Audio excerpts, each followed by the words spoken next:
देखिए पवन भैया आ चुके हैं, सुपरस्टार पवन सिंह जी आ रहे हैं अपने फॉर्च्यूनर कार से। और देखिए इनका इंटरव्यू लिया जाता है, देखिए क्या होता है, क्योंकि इनकी गाना ट्रेंडिंग में चला गया है लाल घाघरा। और जैसा कि आप लोग देख सकते हैं, खेसारी भैया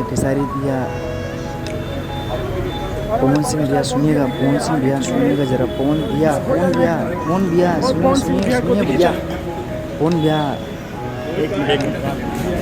आपका गाना रिलीज हुआ है लाल घाघरा, जो कि ट्रेंडिंग में पहुंच चुका है। भैया भी नजर आते हैं।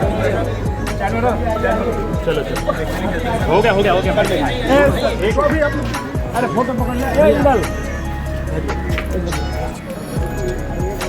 चलिए भाई थोड़ा सा पवन सिंह जी की एंट्री हो चुका है। सुनिए भैया, चलिए नहीं फोन दिया मैंने, सुने होटल में